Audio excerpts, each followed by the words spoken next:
much. Homegirl, you never shut up.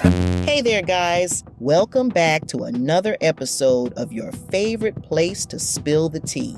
You know the drill. I'm your favorite faceless YouTuber for now.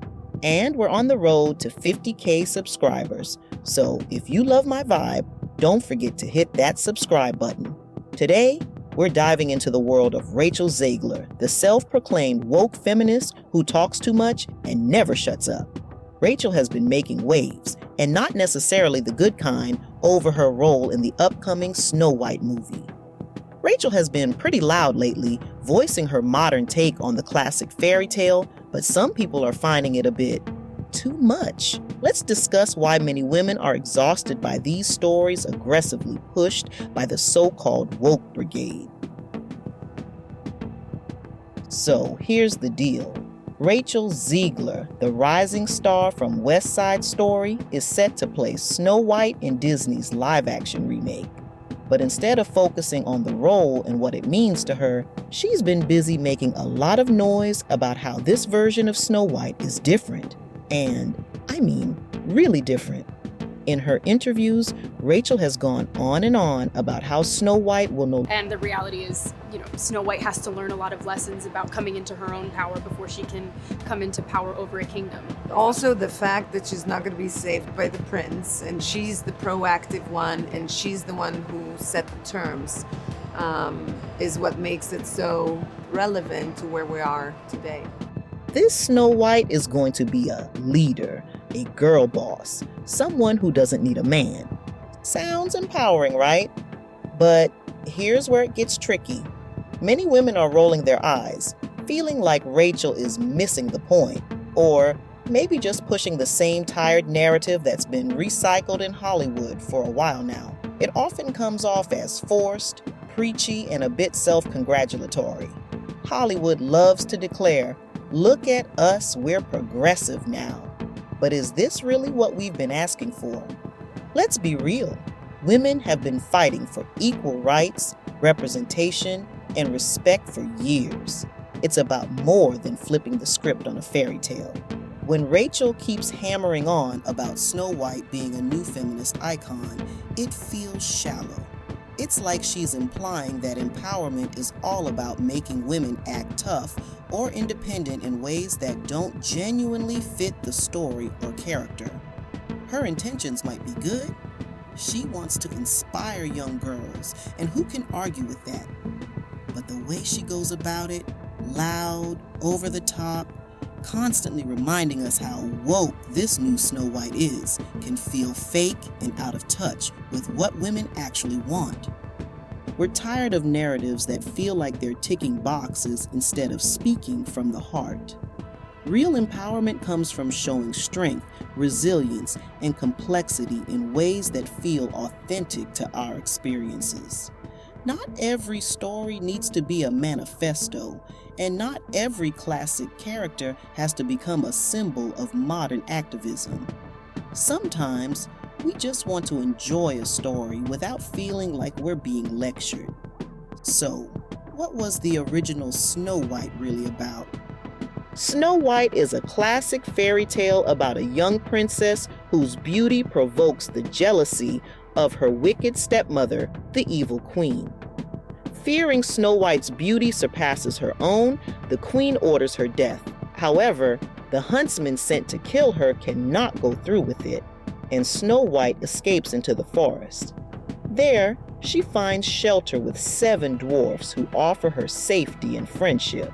But the queen is relentless and, in disguise, tricks Snow White into eating a poisoned apple, placing her into a death-like sleep. The story concludes with a prince who, moved by love, awakens her with a kiss, bringing her back to life. Snow White's story is not just about being rescued by a man, but about kindness, love, and finding help in times of need. Concepts that resonate with many women today who still value partnership, protection, and mutual support, even as they seek equality and independence. It was a tale of innocence and kindness, where a young woman finds herself in danger and is rescued by a man. Sure, it reflected the norms of its time, but it also spoke to timeless themes of love and mutual support. Today, women don't want to be seen as weak or always needing to be rescued. But let's be honest. Many of us still appreciate the idea of a partner who can show up for us, protect us, and be a true partner in life. We want fairness and opportunity, yes, but we also want partners who are competent and capable, who can ease our burdens and share our loads. We don't want to be damsels in distress, but if we ever find ourselves in distress, we'd like a partner who knows how to step up. And here's where movements like 4B come in. Many women are choosing to stay single or childless, not because we hate men or want to erase them, but because we struggle to find quality men who meet the standards of partnership, respect, and competence we desire. We're looking for men who can truly show up, not just in good times, but when things get tough. Is it wrong to want a partner who can be an equal, who brings strength, and who isn't intimidated by an empowered woman? This is what Rachel and Hollywood in general seem to be missing. Plenty of women preach feminism, but in their relationships, they're just as digmatized and soft as anyone else. They lack the backbone to stand up for real empowerment. Rachel's brand of feminism feels like it's crafted more for headlines than for real-life women. It's like she's following a script written by Hollywood about what they think a modern woman should be. But here's the reality. Many women still want to be rescued, not because we're weak, but because we value strength, care, and genuine partnership. We want good men, not dusties or low-functioning ones. We want men who can provide, protect, and be partners who truly show up. And we're tired of this divide that's constantly being pushed by people who don't get it. Movies like the Barbie film might be the last to see massive support from women while carrying a male-bashing agenda, because this divide isn't harmless. It makes dating and relationships harder for ordinary people, while celebrities with their verbal diarrhea run to the bank. So, Rachel, if you're listening, maybe take a step back. Understand why your words aren't connecting. Feminism isn't about making every woman a warrior or a girl boss. It's about choice, fairness, respect, and acknowledging that real women live real lives, not the caricatures Hollywood loves to create. And this is where we'll end today's episode. What do you think?